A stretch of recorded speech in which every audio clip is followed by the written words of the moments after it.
Vinícius caiu? Parece que sim.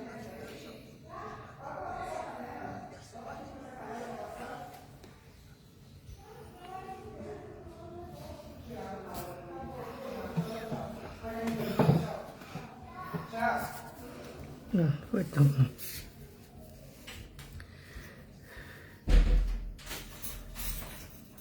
A Andela fala, eu quase caí da escada. Ah, Deixa acesa aqui, ó, pai?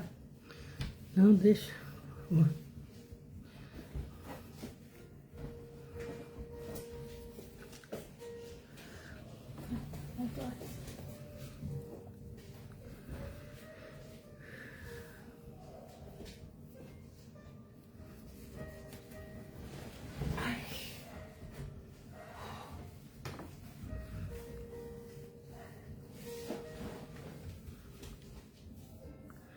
Boa noite. Estamos aqui aguardando a presença dos amigos, das amigas, para a gente conversar um pouquinho.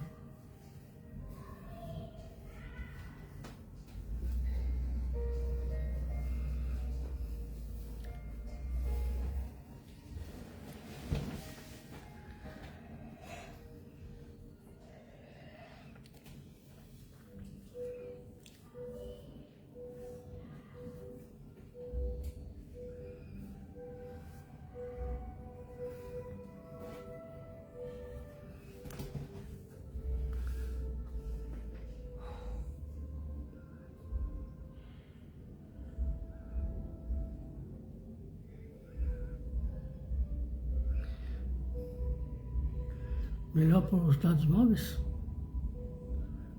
Não põe para mim aí. Eu sei.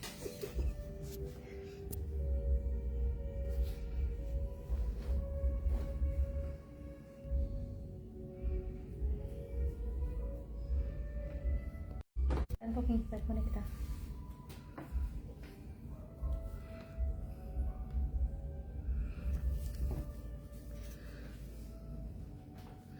Boa noite, amigos. Já tem subindo um coraçãozinho aí.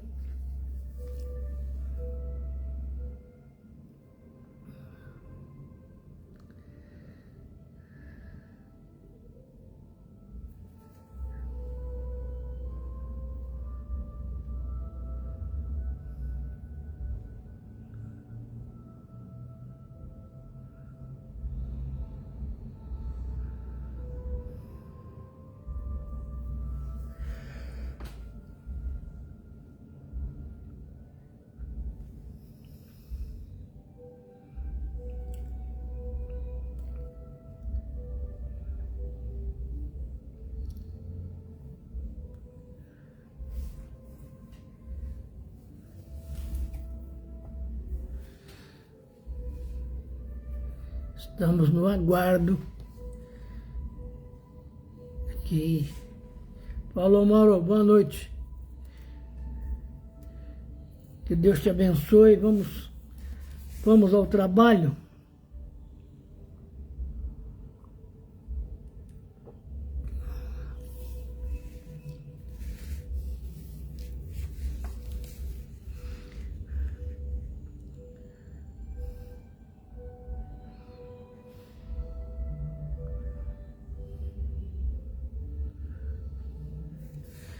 Seguindo a ordem do nosso curso, hoje nós vamos falar sobre emoções e disciplina.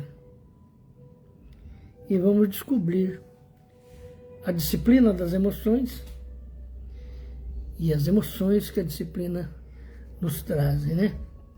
Mas vamos, em primeira instância, vamos dizer assim,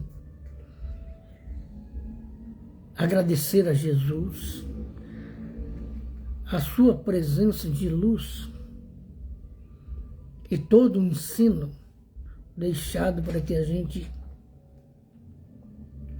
consiga não apenas decifrar, entender ou ficar sabendo, adquirir conhecimentos, mas principalmente aprender a utilizar esses conhecimentos em benefício próprio, né?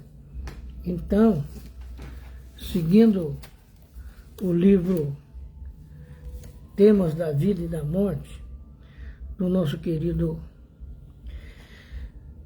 Manuel Filomeno de Miranda, pela psicografia do Divaldo Franco, que recentemente viajou para um plano espiritual, e pedimos a Deus que ele já esteja se adaptando com a rapidez do seu conhecimento, né? Com a rapidez da sua bondade, com a rapidez dos efeitos do trabalho que ele realizou por aqui, né? E elevar aos céus uma oração para iniciarmos o nosso trabalho. Pai nosso que estais nos céus, santificado seja o teu nome, venha a nós o teu reino, que seja feita a tua vontade, assim na terra como nos céus. O pão nosso de cada dia dai-nos hoje, perdoa-nos, Pai, as nossas dívidas, em medidas iguais a que perdoarmos as dívidas do nosso próximo. E não nos deixeis cair em tentação, mas livrai-nos de todo mal, porque teu é o reino, o poder e a glória por todo sempre. E assim, agradecendo também a direção do Núcleo de Estudos Espíritas Caibara e Chuto, nós damos por aberto o nosso aprendizado dessa noite, em que nos dispomos a falar de emoções e disciplinas. Então, em primeira instância, vamos buscar algumas definições que claro, não define tudo, não abrange tudo, né? Mas nos dá uma boa noção, um bom parâmetro para a gente entender o que são emoções, né? Então, a pergunta aqui é exatamente essa: o que são emoções? As emoções podem ser descritas como reações que uma pessoa vivencia em resposta a determinada situação. O tipo de emoção ocorre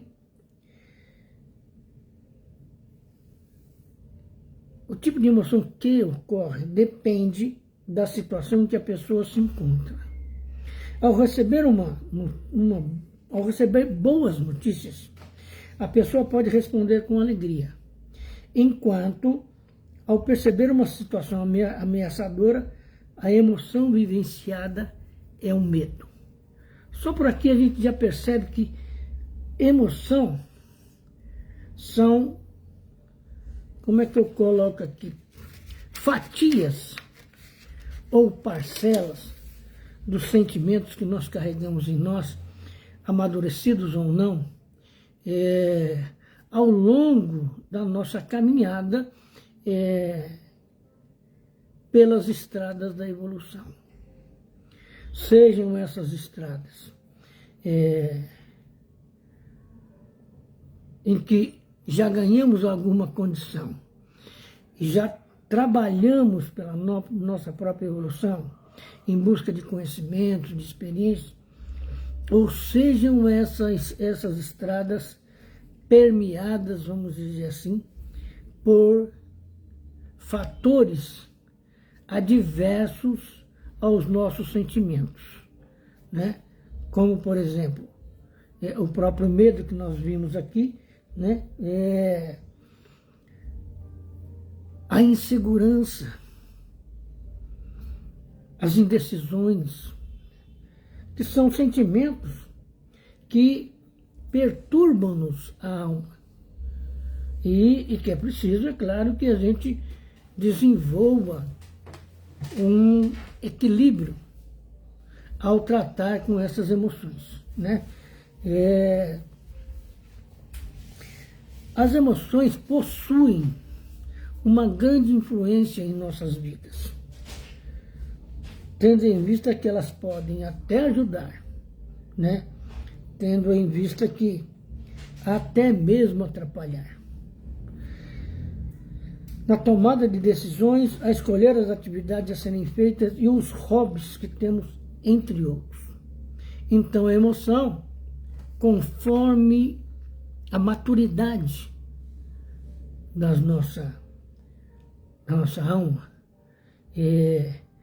nós teremos uma emoção graduada pelo conhecimento do espírito.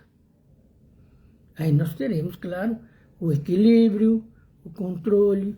O controle é sempre relativo, né? Porque as emoções, nós recebemos essas emoções. Nós podemos até gerar algumas emoções, mas nas mais das vezes, nós recebemos essas emoções. Como nós vamos ver, por exemplo, ao tentar atravessar uma rua, uma estrada, uma pista onde veiculam automóveis, ônibus, motocicletas, nós podemos ser surpreendidos com a presença quase que, como se diz, quase que abalroando, quase que atropelando a nós, e nós corremos para trás ou pulamos, né? E essa emoção causa-nos apreensão, aflição, medo, um cansaço danado, o coração dispara, né? E daí o título do tema de hoje, emoções e disciplina. A disciplina, que nós vamos ver mais para frente. Deixa eu ver se eu descolo ela aqui. A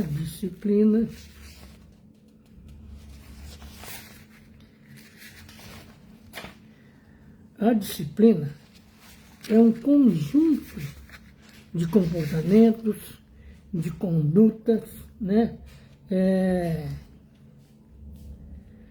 A disciplina é a arte de construir hábitos. O que não quer dizer que todos os hábitos que nós temos foram criados pela disciplina. Porque nós podemos ter hábitos prejudiciais a nós mesmos.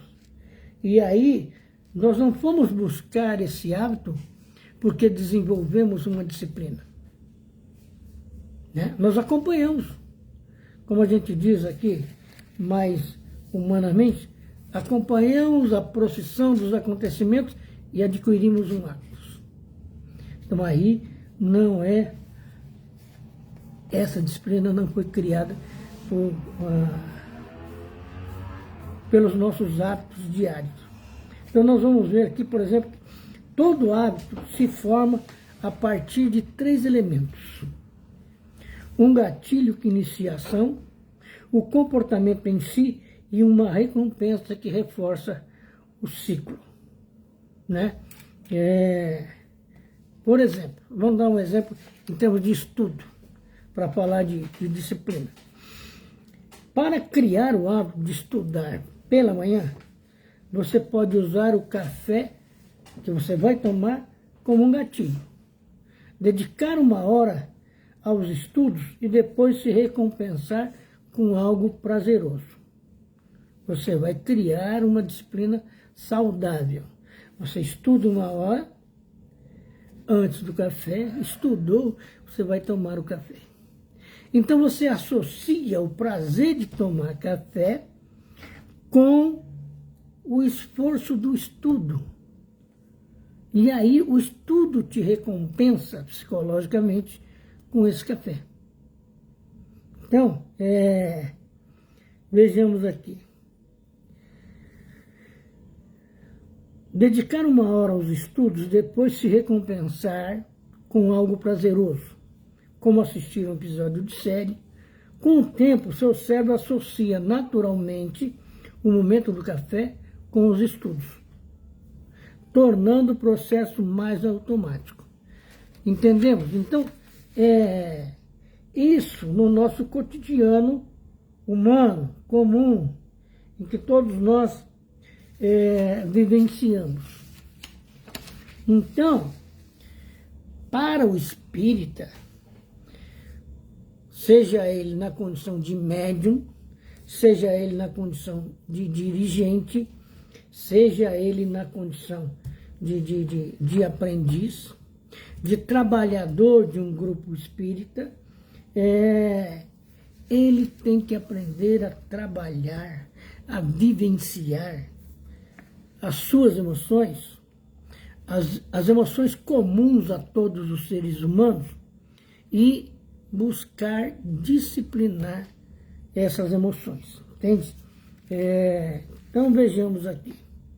As emoções constituem importante capítulo da vida humana, merecendo, portanto, acuradas reflexões, de modo a serem canalizadas com a segurança e a eficiência indispensáveis aos resultados salutares para os quais se encontram na organização fisiopsíquica de cada criatura. Então, o que diz aqui? Acuradas reflexões. O que nós temos aqui?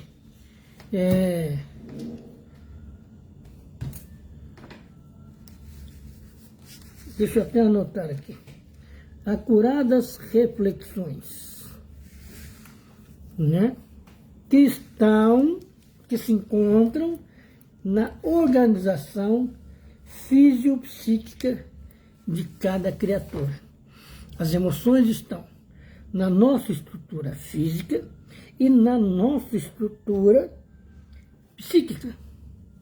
Por isso que quando nós levamos um susto, o coração dispara. Por isso, quando chega uma notícia de uma notícia de morte de um parente, nós entramos num estado quase que automático e contundente de tristeza. E daí a importância de aprendermos a disciplinar as nossas emoções, né? Porque é natural, é normal, é aceitável que nós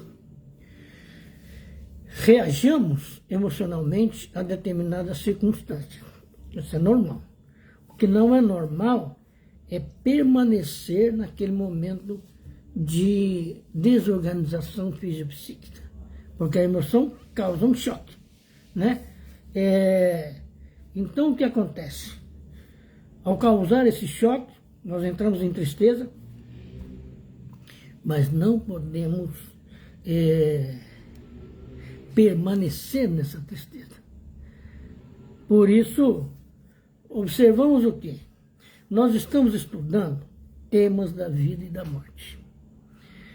E nas duas condições, tanto na vida humana, quanto na morte, que na realidade é a vida do espírito, nós teremos emoções. E temos que ter o controle. Temos que aprender a controlar em nós essas reações. E isso demanda um exercício demorado, constante, permanente, para nós entendermos isso. O médium, por exemplo, ele tem que entender, aprender, ele recebe num diálogo com o seu protetor, ou com espíritos que são amigos, alguma notícia sobre uma vida anterior. E aí ele fica extremamente emocionado. Mas ele não pode, não deve sair pelos 4 cantos do mundo propagandeando essa informação. Porque diz respeito a ele, diz respeito ao amigo que o conheceu antes dele reencarnar, Então isso é uma notícia que importa a ele. E por quê?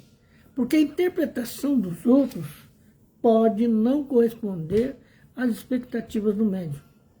Então é melhor ele, vamos dizer assim, para usar uma expressão popular, é melhor ele curtir aquilo, ficar alegre, saber dessa realidade espiritual que ele já vivenciou, agradecer a Deus, agradecer a Jesus e não simplesmente sair dando notícias sobre a notícia que ele recebeu. Espalhando isso, olha, fulano de tal, o espírito que o guia disse que ele é um espírito quase superior. Oh, meu Deus do céu, que alegria, né? Meu Deus do céu, que alegria. Mas qual é a finalidade? Por isso que não é bom a gente sair fazendo propaganda. O que importa à sociedade humana saber que este ou aquele é um espírito superior. Porque não vai poder ser analisado, pesquisado, levantado dados a respeito da pessoa. É mais ou menos como a gente tem visto pela internet e temos visto pelos livros, estudado a questão da reencarnação e as reencarnações já comprovadas. O que acontece? Na Índia, principalmente, tem acontecido algumas reencarnações que eles vão pesquisar e vão constatar. Uma criança nasce num lar e de repente, quando ela começa a aprender a falar, ela começa a aprender a identificar as pessoas e ela sabe que ela não pertence àquela família, ela não vivenciou com aquela família, ela não tem afinidades espirituais com aquela família, mas ela traz em si dispositivos de memória espiritual abertos. E o que ela fala para os seus pais? Vocês não são meus pais. Eu já nasci em tal lugar, eu já vivi em tal lugar, e fulano de tal e fulana de tal são meus pais.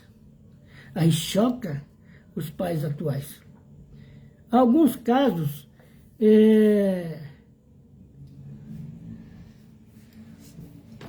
já foram constatados. Tem até um livro que chama-se 20 casos de reencarnações comprovadas, né? Em que a gente vai ver ali, estudar ali e perceber a comprovação dessas encarnações. E agora, quando essa notícia chega, ela vai provocar uma série de emoções que podem não fazer bem aos pais, por exemplo, de acordo com o que nós estamos exemplificando aqui. Os pais vão falar, caramba, como?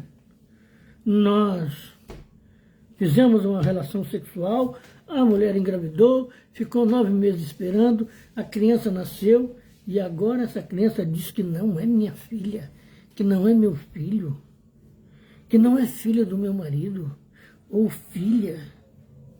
O que está acontecendo? Olha, a celeuma, como se diz, até a perturbação que pode acontecer. Então tem um caso de uma menina que ela disse isso aos seus familiares e indicou o lugar que ela já tinha vivido, quem eram os seus pais, e eles levaram um sacerdote, levou ela até lá. E ela constatou, ela explicou, ela sabia o quarto que dormia, ela sabia de situações naquela casa. Como ela tinha nascido num outro lugarejo, caramba, as pessoas ficavam assim, sem saber como explicar aquilo. Só que a gente tem falado também sobre a questão da morte, do luto. Há alguns casos em que as pessoas ainda não têm educação moral, espiritual suficiente para não só decifrar, entender, vivenciar isso, essa coisa do filho ou da filha que desencarnou.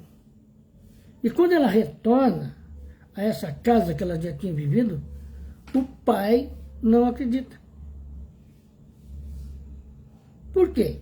Provavelmente esse pai não se ligou emocionalmente, espiritualmente a essa filha quando ela estava lá com ele.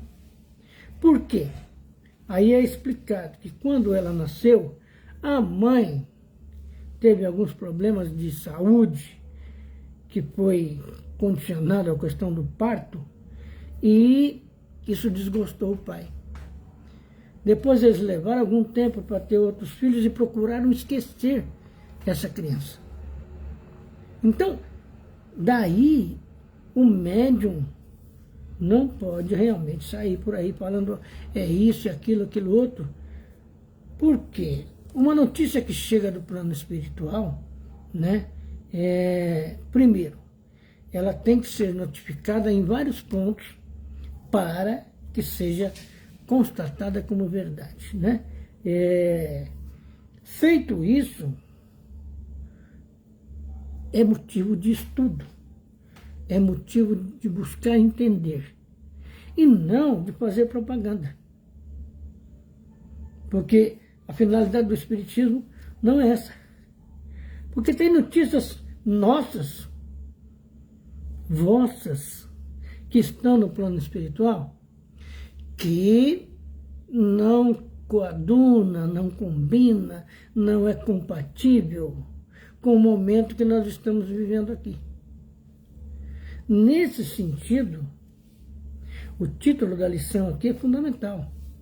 Emoções e disciplinas. Nós podemos até receber essas notícias, acatar para nós, individualmente, essas emoções. Para nós, porque diz respeito a nós. Às vezes não diz respeito ao pai ou à mãe.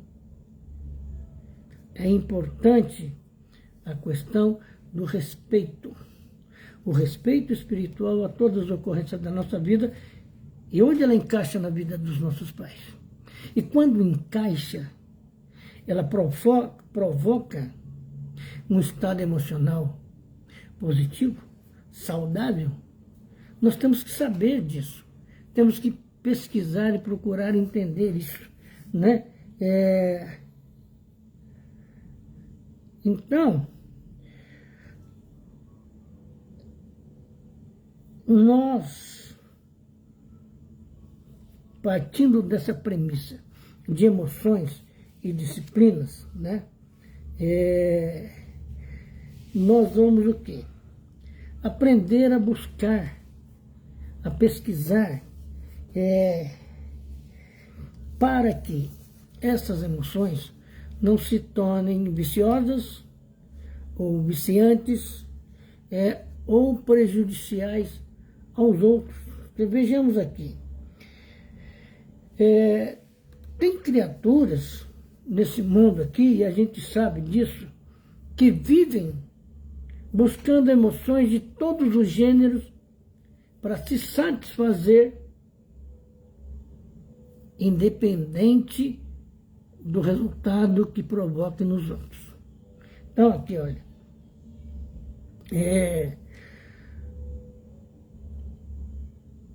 o estímulo do egoísmo impõe a satisfação pessoal à custa da inquietação e da insegurança íntima, em face de novos desejos insaciáveis que terminam por constituir característica predominante da conduta individual.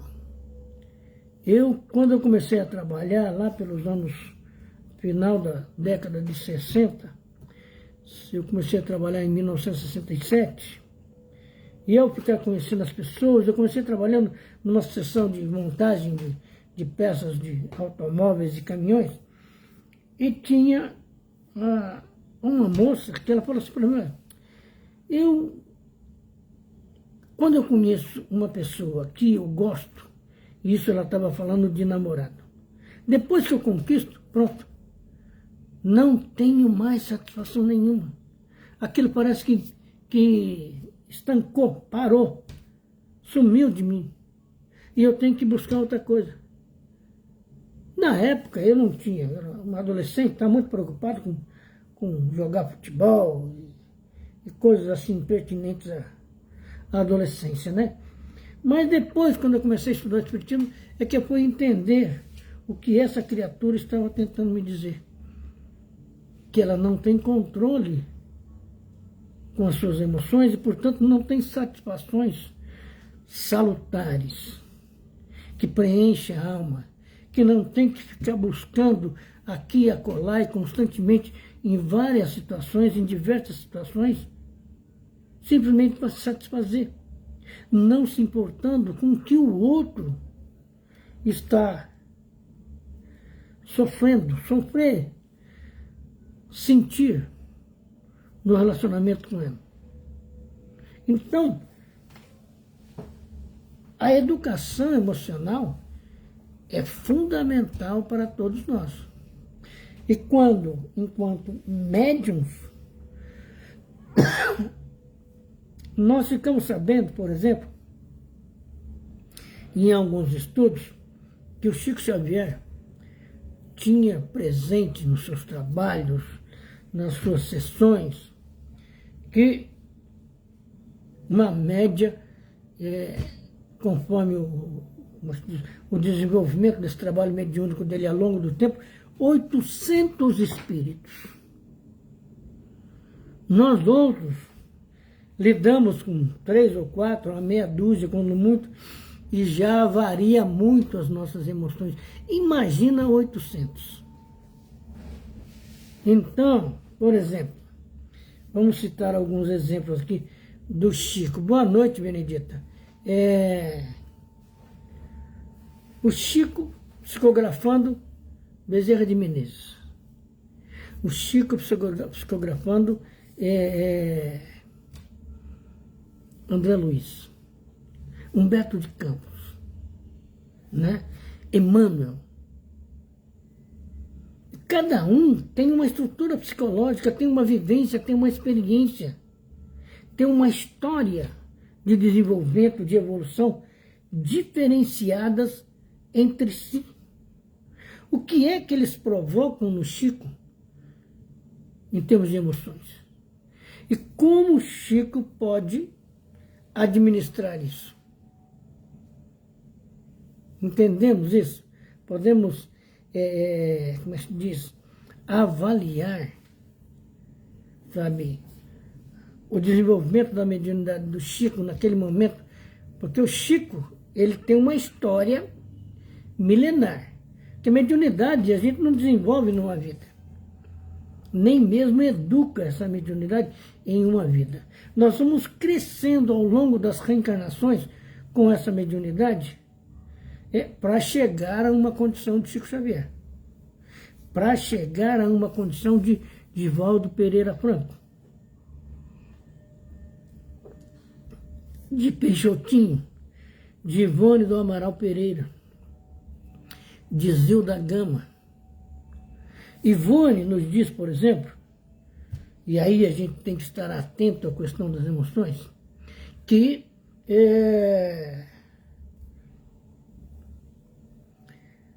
os espíritos, quando iam escrever, psicografar algum livro, contendo uma história, eles levavam ela em espírito e criavam as imagens, as cidades, os lugarejos, com todas as características culturais da época que eles viveram, com todos os acontecimentos que eles participaram.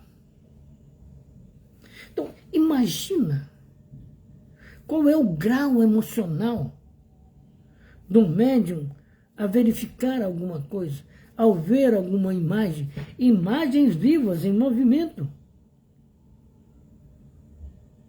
Então, quando, por exemplo, Tomás Antônio Gonzaga relata a morte do Tiradentes aqui no Brasil, na Insurreição Mineira, depois da sentença, né? em que ele é enforcado, amarrado, um braço em cada cavalo, uma perna em cada cavalo, e depois desses cavalos chicoteados para saírem e correrem cada um para onde quisessem, arrebentando o seu corpo. Então, o Chico, aliás, nesse caso é o Chico, ou Mariluza, acho que é Mariluza, depois eu vou confirmar para vocês, mas a Mariluza Moreira, enquanto médium, não, era o Chico mesmo, contando essa história do Tiradentes. Ele tem que ter o quê? Disciplina emocional. Um exemplo que o Divaldo mostrou recentemente é que um amigo dele desencarnou, e nós já dissemos isso aqui, e Joana de Ângeles levou ele para ir ver esse amigo como chegou e como estava no mundo espiritual. Quando estavam para adentrar o quarto que esse amigo estava em repouso, Joana disse a ele, ao Divaldo, silencia. O Divaldo ficou até meio nervoso, vamos dizer assim. Como? Está me pedindo para silenciar, não estou falando nada? Será que não sabe que eu estou quieto? Só que, quando ele entra no quarto e vê o amigo, ele fala assim, esse é um estado emocional que não deveria ter acontecido. Porque a primeira coisa que o amigo faz, nossa, Chico, você também desencarnou? Olha, vai provocando efeitos, consequências. E Joana olhou para ele e falou, eu não disse que era para ficar em silêncio? Qual é o silêncio que ela pede a ele? O silêncio mental. Então, o médium, quando vai psicografar uma história como Memória de um Suicida, como O Nosso Lar e A Vida Continua, entre tantos outros,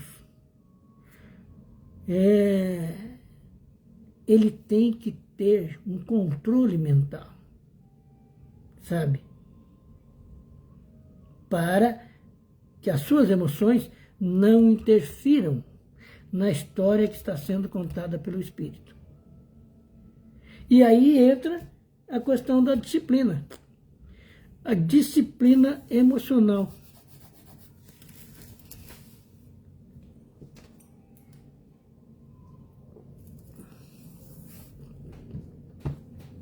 Porque sem essa disciplina, a cada momento, ele se desarranja emocionalmente e faz parar a história que está sendo relatada. Por isso que eu vou repetir. Ivone do Amaral era levada para ver as cenas do livro que ela ia psicografar, né? E isso era, como se diz, em algumas situações, um exemplo, um teste, sabe? Porque você pensa bem, aliás, pensemos nós, para psicografar Memória de um Suicida, em que começa com uma criatura suicidando com um tiro nos tímpanos. E daí começa a decorrer uma série de imagens que Ivone vai relatando as consequências para o espírito que suicidou.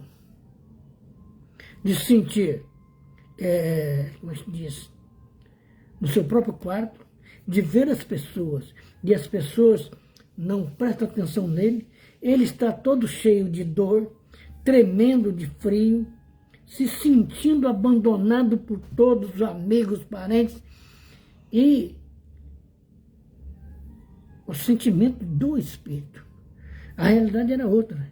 E as pessoas, seus familiares, entravam no quarto dele e estavam reorganizando as coisas dele. Na cabeça dele estavam tomando o seu patrimônio de escritor.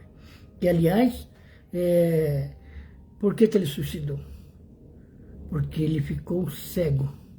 A vaidade e o orgulho levou ao suicídio. Como é que um escritor, que depois, muito tempo depois, foi considerado pelos literatos portugueses como um grande escritor, as coisas que ele deixou no mundo, né? E como é que um escritor do nível dele ia ficar cego, ia escrever de que jeito, ia viver de que jeito, segundo ele?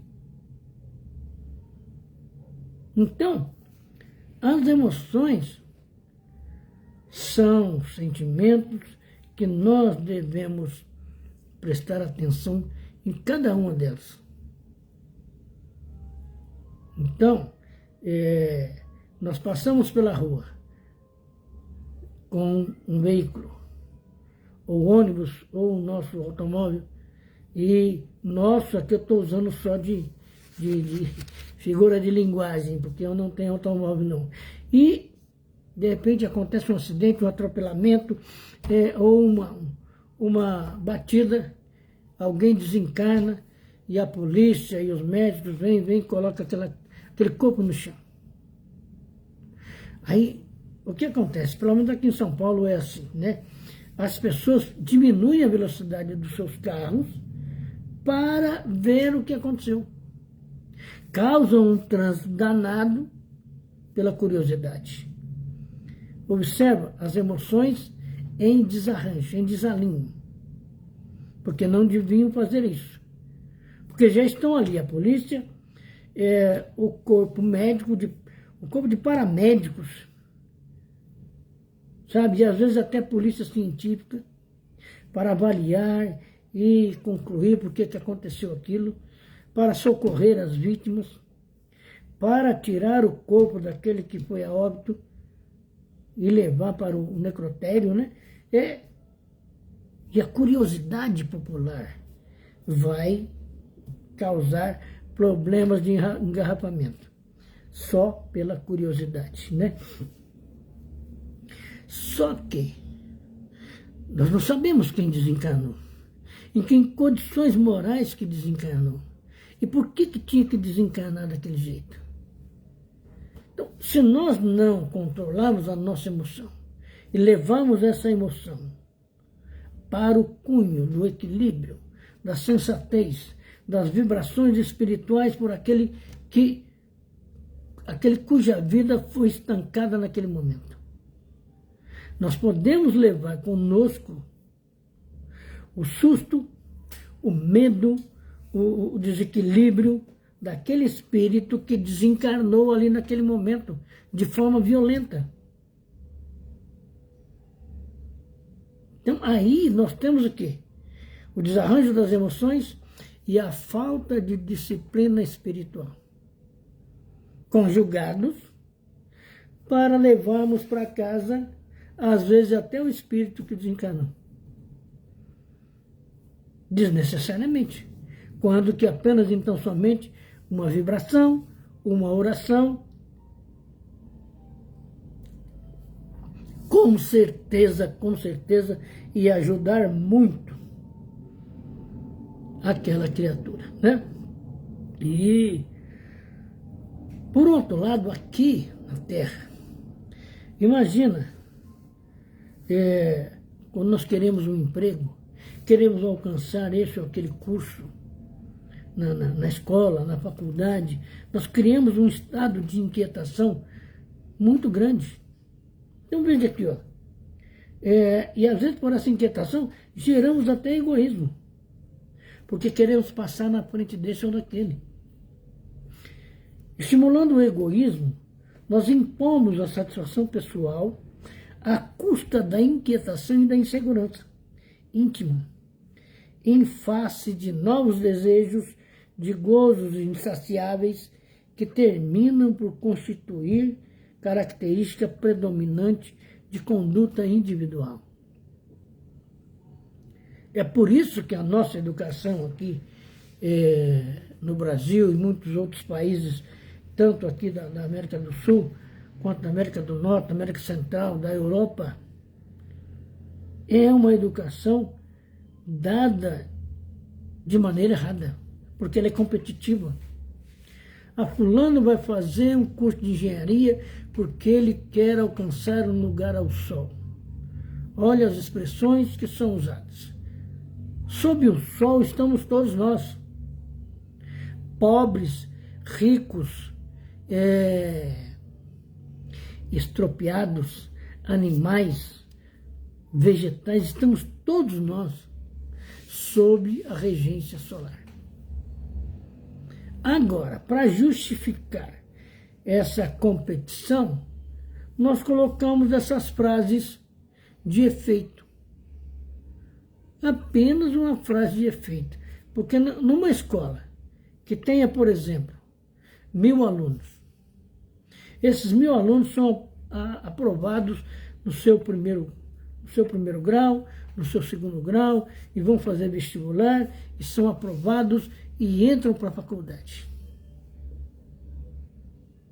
Aí começa uma competição sem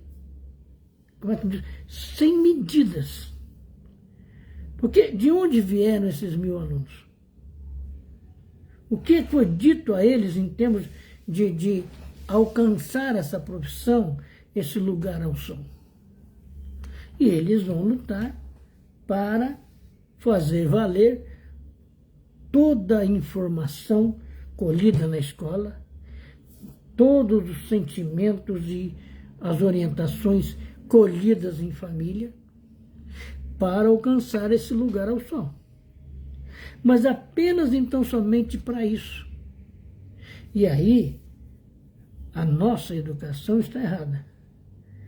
Porque nós estivemos vendo recentemente a educação escolar no Japão, até os 5 anos de idade, não tem caderno, não tem matéria, não tem estudo de nenhuma maneira, de nenhum tipo. O que alegam os japoneses? Que a criança precisa aprender a se socializar, a conviver com seus amiguinhos. E ela vai ser ensinada a convivência social. Quando elas entrarem para a escola propriamente dita, elas já estão socialmente preparadas para a convivência e não para a competição.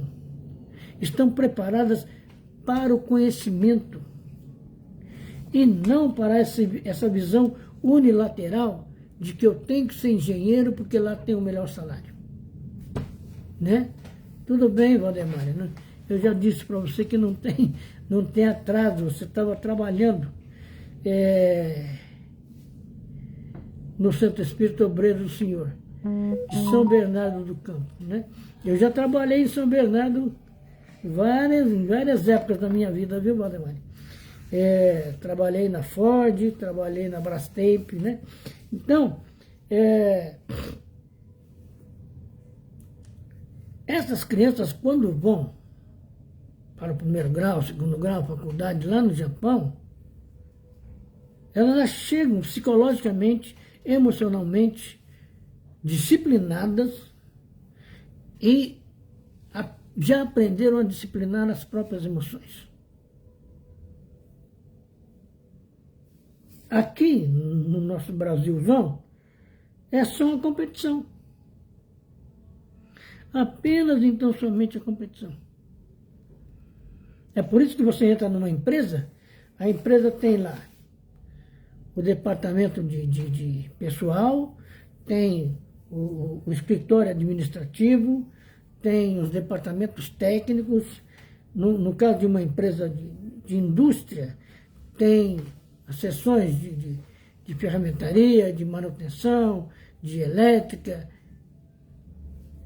E aí, profissionalmente, já existe um estado de separação. O pessoal que trabalha no escritório veste determinadas roupas, né? O pessoal que trabalha na ferramentaria, na manutenção, veste macacões. E isso estabelece diferenças competitivas. E em termos de mediunidade, como é que nós vamos trabalhar com isso? Em termos das sensações mediúnicas, das percepções de histórias espirituais, nós temos que ter essa disciplina. A disciplina serve para que a gente se organize e aprenda a trabalhar com as sensações. A sensação de alegria, a sensação de tristeza, de medo, de nojo, né? A sensação de raiva, de surpresa, né? Como trabalhar com tudo isso? Em termos de como é que chama? De relacionamento com espíritos obsessores, por exemplo. Com espíritos necessitados. No atendimento fraterno. No convívio dentro da casa espírita. Então, eu me lembro que algumas casas espíritas que eu frequentei, o costume no trato espiritual continuava no prisma humano. Ao doutor fulano de tal. Ele é o presidente daqui, porque ele era o doutor. Então, observa que nós ainda não sabemos superar os condicionamentos da cultura humana. Por isso, talvez até a dificuldade de desencarnar e de se adaptar no mundo espiritual. Porque a criatura viveu aqui 70 anos. Aliás, eu vou pedir também uma vibração por Iramaia Ribeiro de Souza, 84 anos de vida. Ela desencarnou no dia de ontem, era uma amiga minha, né?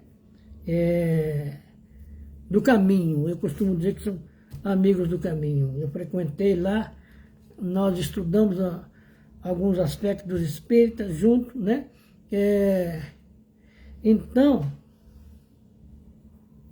fiquei sabendo que ela desencarnou, mas eu nem pude prestar sentimentos aos familiares por conta das minhas obrigações mediúnicas e espíritas, né? Mas observa que nós estamos sempre envoltos com emoções. Uma amiga minha aqui no conjunto residencial que eu moro, também já me mandou mensagem: senhor Demário, o meu tio está hospitalizado e vai desencarnar, e quer vibrações, e quer orações. Entende? Nós estamos sempre envoltos com a emoção. Agora, trabalhar com disciplina, sabendo que a disciplina é uma conduta de organização das nossas tarefas, das nossas obrigações, e em termos de mediunidade, de espiritismo, apenas o sentido, os motivos são diferentes, mas a técnica é a mesma. Por exemplo, se nós chegarmos na casa espírita, e porque houve um engarrafamento na via principal que nós trafegamos. Aí nós chegamos 10 minutos atrasados. E nós descemos no ponto de ônibus e temos ainda que caminhar alguns minutos para chegar na casa espírita. Aí chegamos lá esbaforidos. Porque nós não queremos chegar atrasado. Mas o tempo já passou. Então, não há motivo para correr. mas nós queremos correr atrás do tempo que já passou. Aí chegamos na casa, vamos levar algum tempo para organizar o corpo, a oxigenação do cérebro, né, para o equilíbrio das nossas funções mentais e até fisiológicas, para entrarmos no clima espiritual da casa. Enquanto isso não acontece, inclusive nós não conseguimos contato com o mundo espiritual porque estamos agitados. Então, é importante, vou repetir, que todos nós saibamos que emoções podem nos ajudar muito, mas tem emoções que podem até nos prejudicar. Disciplina sempre será muito bom. Só não pode ser uma disciplina radical, mas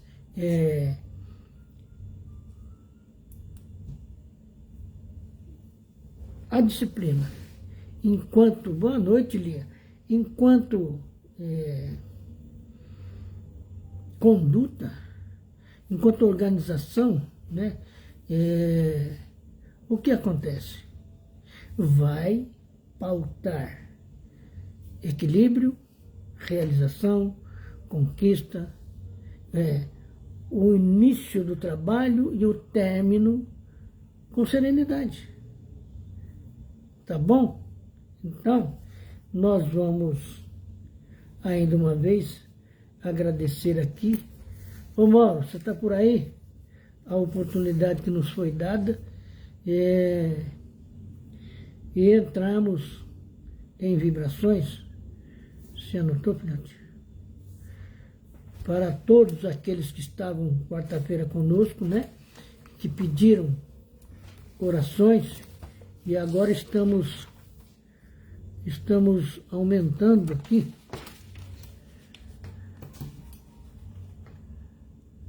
Américo Panucci e... Cadê a Iramaia, filhote?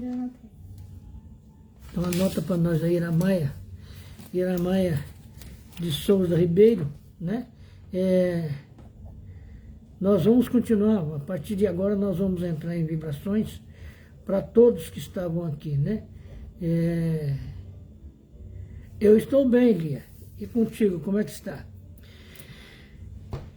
Continuaremos com essas vibrações por algum tempo, né? Eu vou repetir de novo, Mauro, por favor, onde é que está você? Cleia Veloso. Vamos todos nós direcionarmos agora a nossa mente, o nosso coração. Não nos preocupemos com as nossas imperfeições, agora, neste momento. Mas simplesmente procuremos nos doar. Doar a serenidade conquistada nesse período em que estamos falando. Doar a compreensão, o entendimento, doar a clareza que alcançamos em cada questão da disciplina, das emoções, e vibrarmos por todos os irmãos cujos nomes estão aqui no nosso caderno, e pela mãe da nossa amiga Valdemária,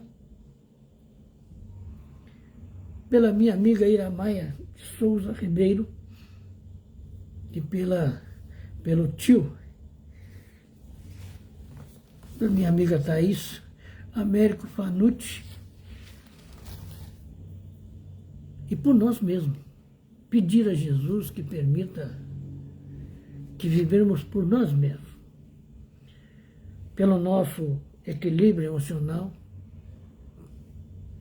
para que aprendamos a buscar a disciplina como fator de organização, de trabalho, de alcances de maior qualidade com as nossas tarefas, com as nossas obrigações dentro da casa espírita.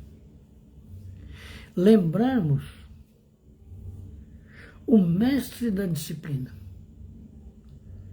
o mestre da emoção controlada. Um exemplo é quando a irmã de Lázaro foi buscar Jesus, lhe dizendo que Lázaro havia morrido e que era preciso que Jesus estivesse com ele. Jesus disse: aguarde, espere um pouco. E levou mais 2 dias para estar com Lázaro. E nós pensamos, será que Jesus se atrasou? Será que fez pouco caso da notícia? Será que não deu importância ao amigo Lázaro?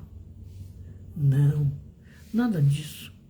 Apenas com suas emoções equilibradas, com a sua disciplina, Jesus entendia que era preciso demandar sobre as tarefas de ordem imediata para depois estar com Lázaro. E o resultado nós sabemos. Ele pede ao Lázaro que se levante e anda, porque Lázaro, na verdade, não havia desencarnado, mas apenas então somente sofria de uma doença. E nós vemos essa serenidade, a serenidade do Cristo, quando chicoteado, vilipendiado, traído, machucado. Observa que ele não pede a disciplina. A disciplina era levar a cruz até o Calvário. Só quando o seu corpo já não lhe permite carregar aquele madeiro pesado, é que um soldado romano obriga alguém a ajudá-lo. Observa que em tudo isso há emoções e disciplina.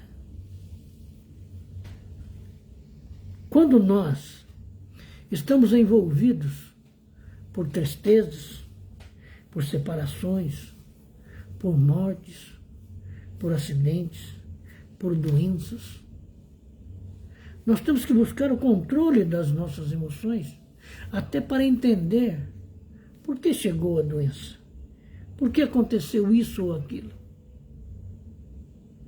E agradecemos ao Pai a experiência do momento, ainda que esteja doendo em nós, no corpo, ou mesmo na alma, porque são experiências de prova ou de expiação. Ao lembrarmos Jesus, nós lembramos também de toda a disciplina que existe nas leis divinas e naturais. Em todo o sentimento ensinado por Jesus. Deixai vir a mim as crianças. Ama teu próximo como a si mesmo. Amai o vosso inimigo enquanto estais a caminho com ele. Agradeçamos a oportunidade da doutrina espírita que nos ensina, que clareia, que nos permite pensarmos numa vida melhor, mas numa vida espiritual. Entendermos que nós não somos um corpo que tem um espírito, mas um espírito que ganha um corpo para manifestar-se no mundo material, em busca de estudo, de trabalho, de evolução, em busca de solucionar pendências morais adquiridas com o tempo.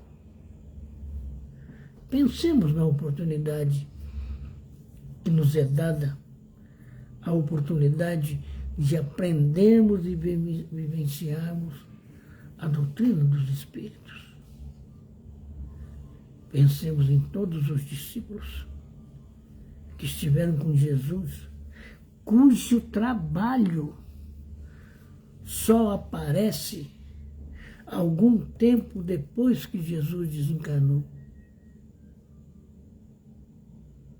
Jesus semeou em cada criatura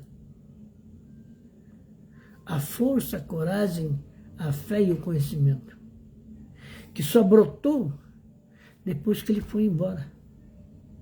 E nós acompanhamos o desenvolvimento da filosofia, que foi chamada de cristianismo, e a saga de cada um dos seus discípulos.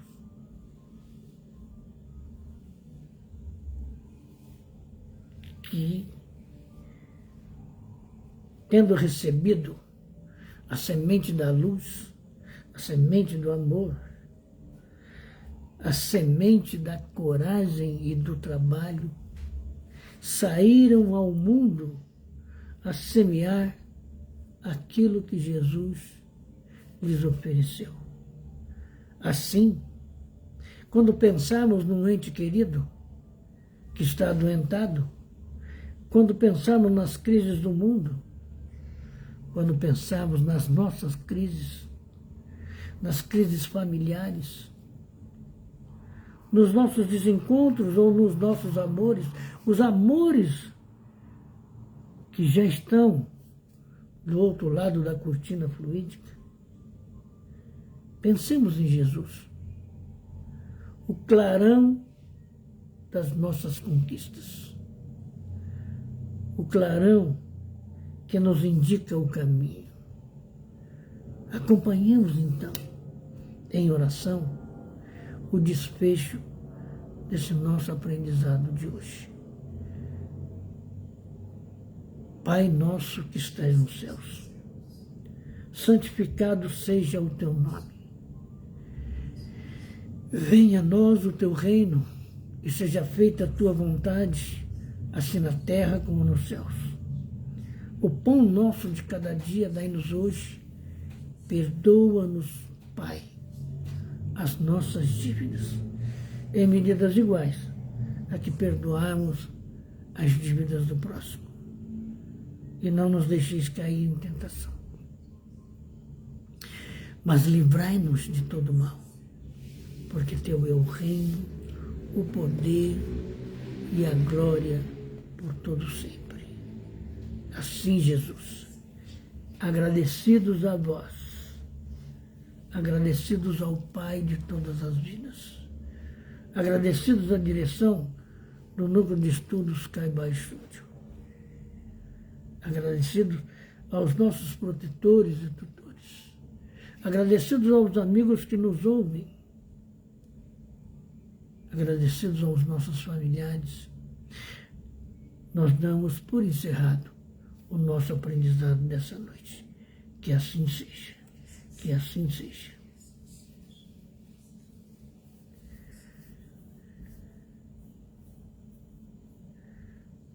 Sim, muita gratidão. Vamos concluir por aqui. Isso, o nome de sua mãe está aqui, Valdemar. Maria Benedita Viana Sintra Silveira.